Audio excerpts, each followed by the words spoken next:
Hi guys, my name is Tom Antos, and in this tutorial I want to talk about how I used moving camera shots on a Steadicam in my last film, The Big Wild North, to sort of create a certain emotion and also to help me when we're running behind schedule when we're filming the film. Now, if you haven't seen the film, I would advise that you please watch it first before watching this tutorial. The link for the film is in the description of this video. Most often I think the camera movement, whether it's on a dolly or a Steadicam, or for example now if you're using a 3-axis gimbal, it can really help create a certain emotion in a film. I actually did a tutorial a long time ago that's based on my ultimate movie trailer, where I kind of show you, how you can use different camera movement to create a certain feeling or reveal certain things within your scene. If you guys want to watch that tutorial, again, the link is in the description of this video. Now, when it comes to basically moving shots that I did here in my film, The Big Wild North, I actually originally wasn't really planning to do that much, I guess, moving shots other than for some of the action scenes. But I ended up, for example, using the moving shots on a Steadicam, particularly in this scene we see up here, to actually help me basically when I was running, short on time. And the reason is because originally this whole sequence here was storyboarded like this, where I had sort of a starting wide shot where you see sort of the tent, then you see the couple exiting the tent. They kind of look around, and then we got cut to a close up. They're sort of, you see the worry on Tonya's face, and she's, she kind of notices that Michael, who's the kid in the film, is missing. Then I cut again to a sort of a medium shot showing the tent. We see the other character played, the uncle played by Jeff, who also exits that, and sort of again notices what's happening, and they kind of basically realize, okay, the kid is missing. So it was like sort of a quick scene, but as you can see, I ended up having actually 4 shots here. And when we actually ended up shooting this, we actually had to get all of the scenes with our 2 actors here, Tonya and Jeff, all in one day, because I only had them available for one day. And because of that, because I was running short on time, this was one of the last sort of sequences that we did at this location before we had to sort of pack up and go. And so I realized that the only way really I can get this sequence is if I can get it all done in one shot. One way I could do it is just get a wide shot, which works sometimes. But because in this scene I really wanted to, show the sort of, you could say, more of an establishing shot, making sure that we see that the kid is actually not there, and also because I also wanted to get some close-up reactions on especially on Tanya's face, so you can really see that she's worried, that the kid is gone. That I knew that I had to somehow basically be able to, like I said, get that sort of a wide shot and a close-up at the same time, all in one shot. And one way basically that you can do it is by moving the camera. So, by moving the camera, like I said, it can create a certain emotions for you, but it can also be used literally to reframe your shot in a way. So that's kind of in a way what I did is I kind of combine all of my original shots that I had storyboarded into one sort of a long, smooth shot that's done on this, a little handheld stabilizer.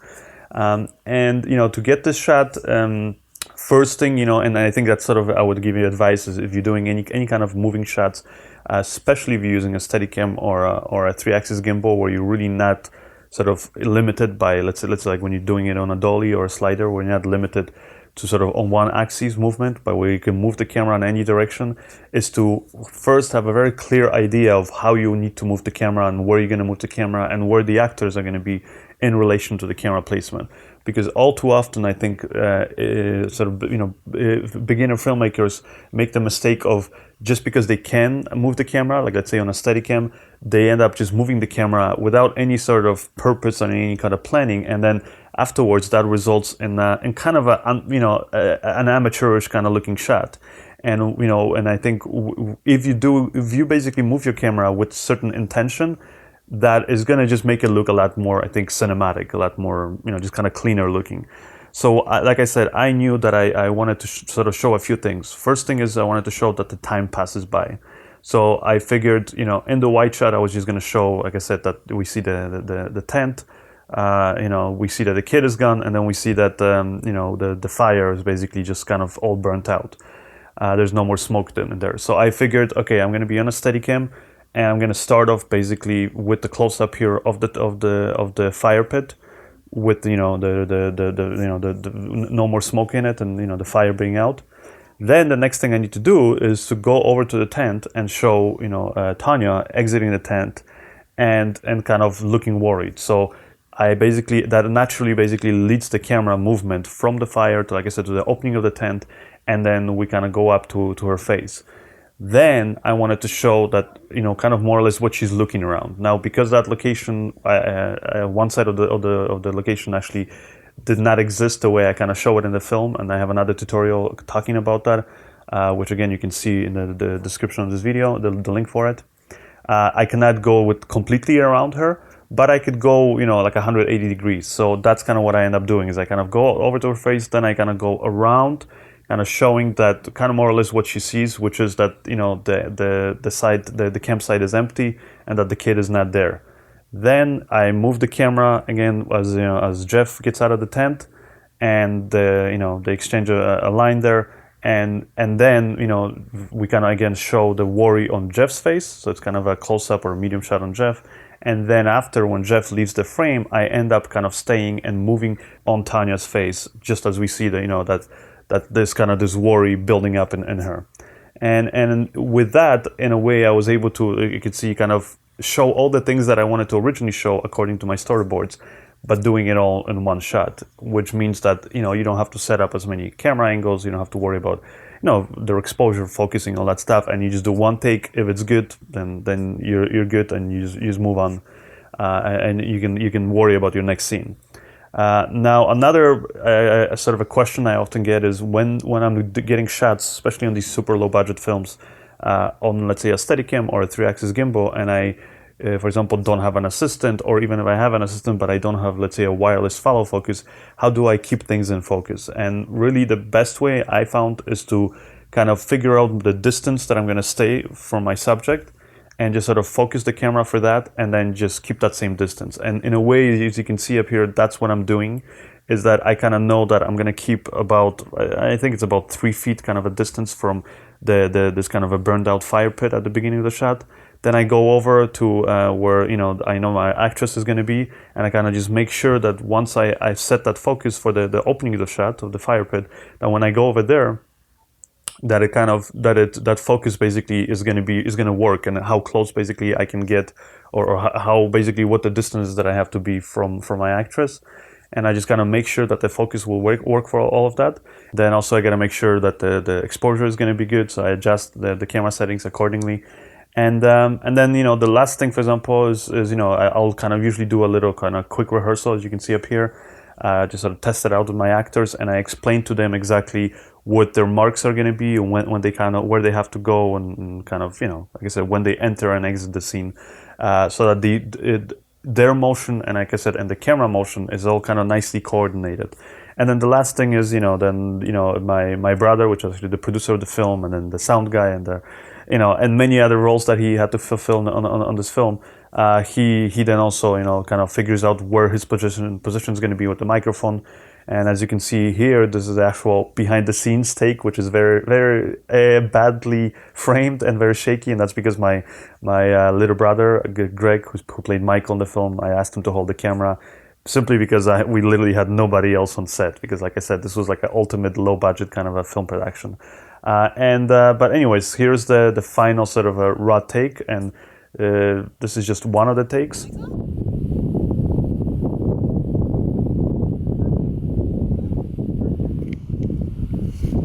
Go!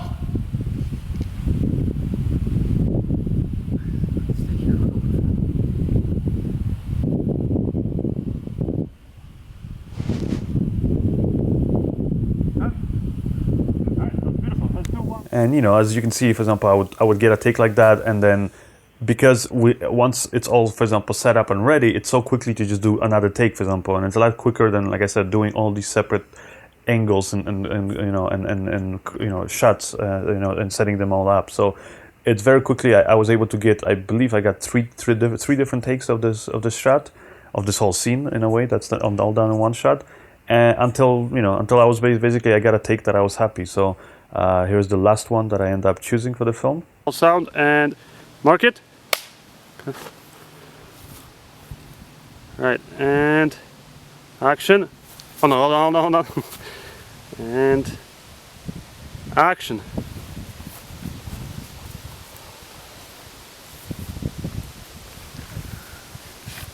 Michael? He's not here. What? He's not here. Michael! Stay here, I'll go look for him.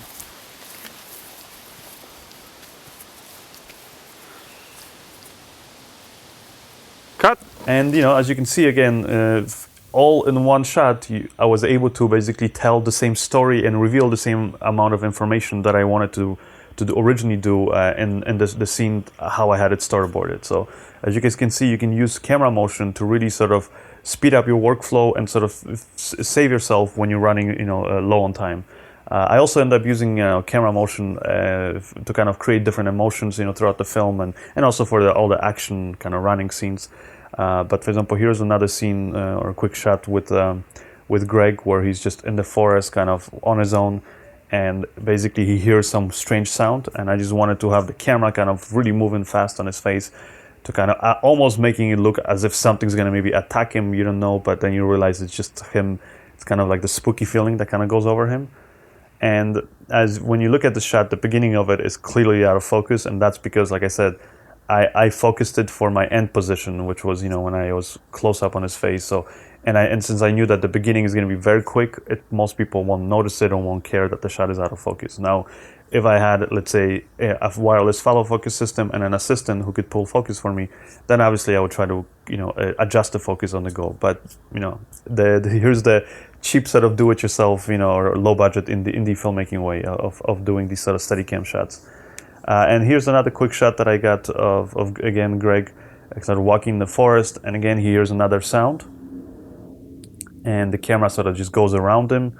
And as you can see up here, this was again kind of served a double purpose of sort of showing around the forest that he's there actually alone, there's nothing there around him, but also to kind of start off. So I kind of start off on a little bit kind of a wider, like a medium shot of him, and then as he kind of gets worried and looks around, listening for the sound, then I was able to kind of move in closer and kind of show a little bit more clearly his emotion or sort of what he's thinking about almost. And so that's also, like I said, is using the camera movement is really cool because it allows you to in a way get a few different angles on one shot, whether it's, let's say, a wide shot and then you can move in for a close-up. Now, it's sort of as a final tip, like I said, is just make sure that that whenever you are moving a camera, you have a clear idea of why you're moving it and what exactly you're trying to achieve, because there's nothing worse than just having a camera randomly moving around your characters or your scene with no purpose. Whereas, as you can see here in the scene, if you're doing it with purpose and reason, it just looks a lot, I think, cleaner and a lot more cinematic. I hope you guys enjoyed this tutorial. Again, if you haven't seen the film, check the links in the description of this video. Also, the first link will take you to my website, where it's going to show you the film and all the behind the scenes and all the tutorials based on it. Plus, on my website, which is tomantosfilms.com, you can see many other filmmaking tutorials that I've done, plus some exclusive tutorials that I sell on my store, and also some of my films that I've done in the past. Also on my website, I have a bunch of exclusive tutorials, such as the Dinner Date Short Film School, which kind of documents and sort of shows you in detail how I made that short film. Or for example, my music video film school, where I show you 3 different music videos that I made, everything from the planning process all the way to the post-production. And I also have a cool new product called the Lighting Dozen, where I just show you the cinematography techniques. So I show you how I set up the camera settings, what lenses, cameras I use, how I set up the lights, and then also what I do in post-production with regards to, for example, the color correction of it, and some any little post-production techniques that I apply to it. So if you guys are interested, then please check out the store on my website. Thank you guys, and I'll see you next time.